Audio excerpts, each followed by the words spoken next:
모든 산자와 죽은 자의 하나님 이런 제목으로 열왕기상 17장 17절에서 24절 말씀 함께 나누겠습니다. 어제 우리는 까마귀와 사르밧 과부 이야기를 통해서 엘리야 선지자를 먹이고 보호하시는 하나님, 또 하나님의 사람 엘리야의 말에 순종하여 가난한 중에도 힘을 다해 섬기는 사르밧 과부에게 하나님 놀라운 방법으로 기름과 양식을 공급하시는 그 하나님의 역사에 대해서도 보았습니다. 이런 말씀들을 통해서 우리는 하나님께서 우상과 우상 숭배자를 반드시 벌하신다는 것, 그리고 하나님의 말씀에 순종하는 하나님의 백성을 하나님께서 끝까지 책임지신다는 것을 우리가 분명하게 볼 수 있었습니다.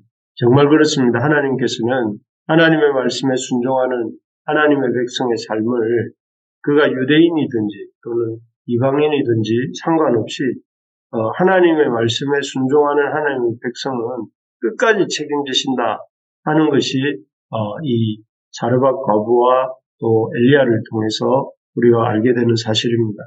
우리가 이 사실을 힘있게 붙들어야 되겠습니다. 그래서 어떤 힘든 상황이든지 그것을 상황으로 인해서 두려워하지 말고 하나님의 말씀에 끝까지 순종하는 삶을 살 수 있어야 되겠습니다.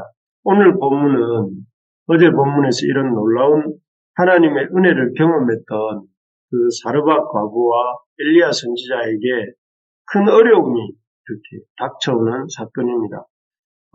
그 사건은 다름이 아니라 이 하나님의 놀라운 은혜로 그 수년 동안 이슬과 비도 이슬도 내리지 않는 큰 극심한 기근 중에 잘 살았던, 기근 중에도 하나님의 은혜로 잘 살아남았던 이 사르밧 과부와 과부의 아들이 이 병들어서 그 증세가 위중하다가 숨이 끊어진 사건입니다.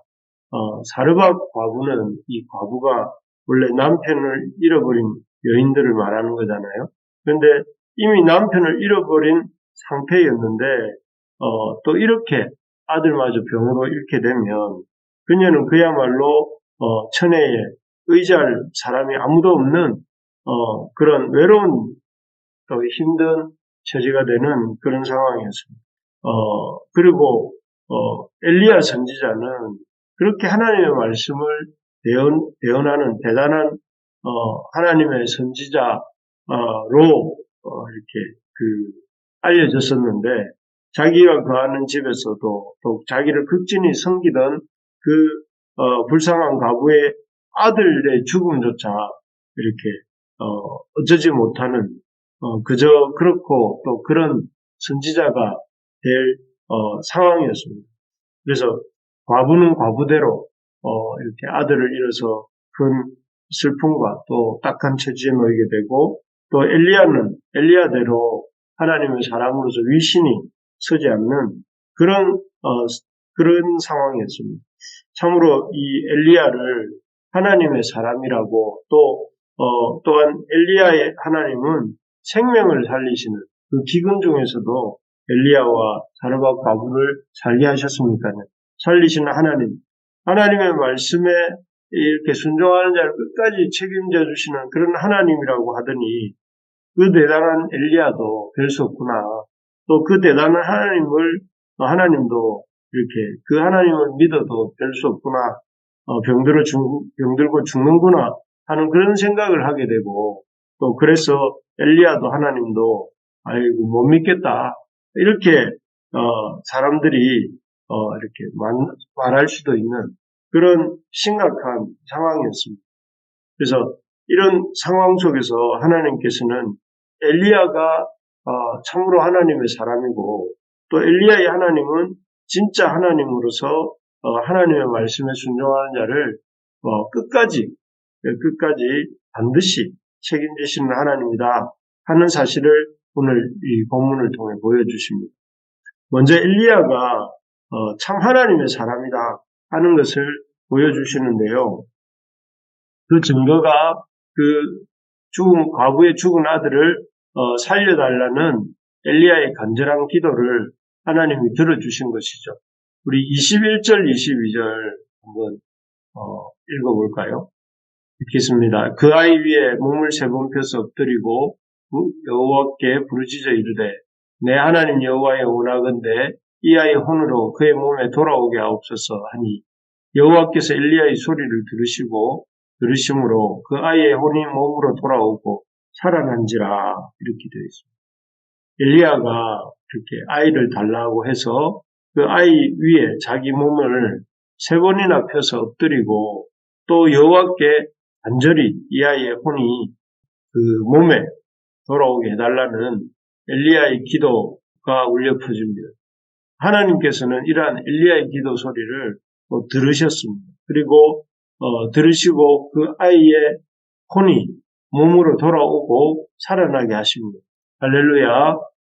이로써 당신이 하나님의 사람이 맞느냐 이렇게 엘리야를 원망했던 여인 그 원망이 쑥 들어갑니다. 오히려 24절에 보면 여인이 엘리야에게 이르되 내가 이제야 당신은 하나님의 사랑이시오 당신의 입에 있는 여호와의 말씀이 진실한 줄 아노라 하면서 이 엘리야야말로 하나님의 사람이고 또 하나님의 이 말씀이 엘리야 입에 있는 하나님의 말씀이 진짜 하나님의 말씀이다 하는 것을 깨닫게 되었다 이렇게 고백합니다. 이 사건을 통해서 처음에 사르밧 가부는 자신의 하나밖에 없는 아들이 죽게 되었을 때 엘리야가 하나님의 사람이라면 또 엘리야가 하나님의 사람이라면 내 아들을 이렇게 죽게 되지 않았을 텐데 이런 불신앙이 있었는데 오히려 엘리야의 간절한 기도 속에 하나님이 그 아들을 살려주시는 것을 보면서 엘리야에 대한 신뢰도 깊어지고 굳건해졌던 것 같습니다. 하나님의 사람으로 하나님의 일을 하면서 살아갈 때 우리에게도 엘리야가 겪는 것 같은 어려움이 올 수 있습니다. 분명히 하나님의 말씀대로 순종하고 있음에도 불구하고 일이 잘 풀리지 않는 것 같기도 하고 어떤 때는 일이 잘 안 풀리는 정도가 아니라 일이 완전 망쳐지는 것 같은 그런 상황이 오기도 합니다. 우리가 하나님의 사람으로서 사는데도 그렇게 이 일이 안 풀리고 또 일이 점점 꼬이고 망해가는 그런 것 같은 상황이 올 때 우리는 어떻게 해야 할까요? 우리가 하나님의 사람으로서는 그런 상황 앞에서 어떤 태도를 가져야 합니까?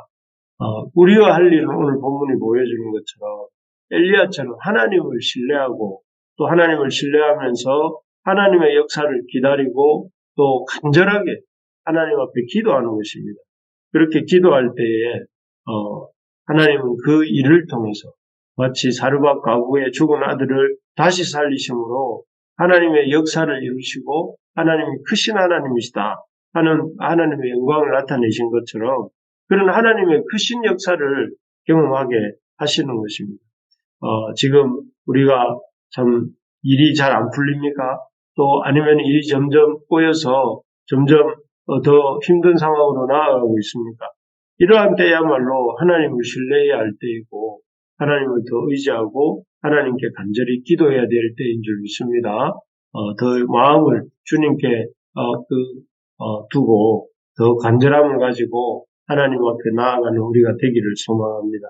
두 번째로 보면 이 아들의 갑작스러운 죽음 앞에서 사르밧 가부가 엘리야도 하나님도 못 믿겠다 할 수 있는 그런 심각한 상황이라고 했지 않습니까? 그런 상황에서 하나님이 엘리야의 기도를 들으시고 그 아들을 살려주심으로 엘리야가 진짜 하나님의 사람이다 하는 것을 보여주시는 동시에 또 그런 엘리야의 기도를 들어주신 하나님이야말로 인간의 모든 생사를 죽고 사는 것을 주관하시는 생명의 주인이시다 하는 것을 보여주십니다. 사르밧 가부가 살고 있었던 그 사르밧이라는 곳은 큰 행정구역으로 보면 시돈 지역이었습니다. 이 시돈 지역은 시돈은 이 바알 숭배의 중심지라고 할 수 있는데요.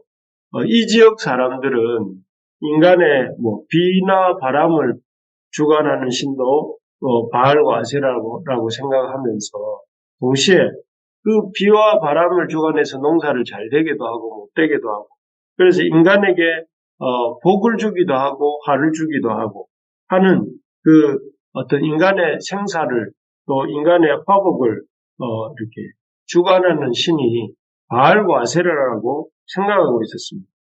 그래서 그런데 하나님께서는 이런 이들을 향해서 말씀을 통해서 수년간 비와 이슬을 그치게 하심으로 비를 주고 바람을 주는 것이 그리고 또 인간의 생사와 또 화복을 주관하는 존재가 바알이나 아세라가 아니다 하는 것을 보이시고 하나님만이 비도 바람도 또 인간의 화복도 주관한다 하는 것을 보여주셨죠. 그리고 오늘 본문에서는 이 병으로 죽었던 아들을 살리심으로 자신이 살아있는 사람을 죽게도 살게도 하실 수 있는 분이시고, 그렇죠. 비가 오게도 하시고 안 오게도 하심으로 살아있는 자들을 살 수도 있게 만드시기도 하고 죽게도 만드실 수도 있는 그런 분이시기도 하고, 동시에 오늘은 죽어있는 아들을 살림으로 죽은 자도 살게도 하시고 죽게도 하시는, 그래서 모든 산자들뿐만 아니라 모든 죽은 자들도 하나님께서는 주관하시고 다스리시는 분이시다 하는 것을 이렇게 확증하여서 보여주시는 것입니다.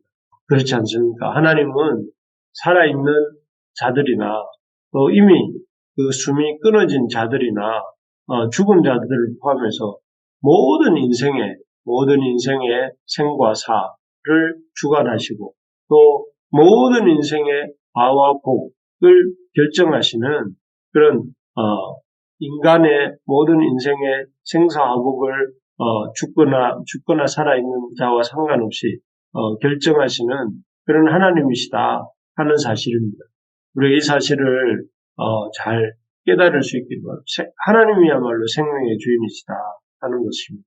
그래서 어떤 상황에서든 이 상황에 이끌려가지 말고 사람들의 말에 솔깃하지 말고 이 생명의 주관자, 화복의 주관자, 또 그리고 하나님께서 모든 인생 가운데 죽게도 살게도 하실 수 있는 그런 주님이신 것을 인정하면서 지금까지 달려왔던 믿음의 길을 더 힘차게 달려가는 저와 우리 부르심의 가족들 되시기를 주님의 이름으로 축복합니다.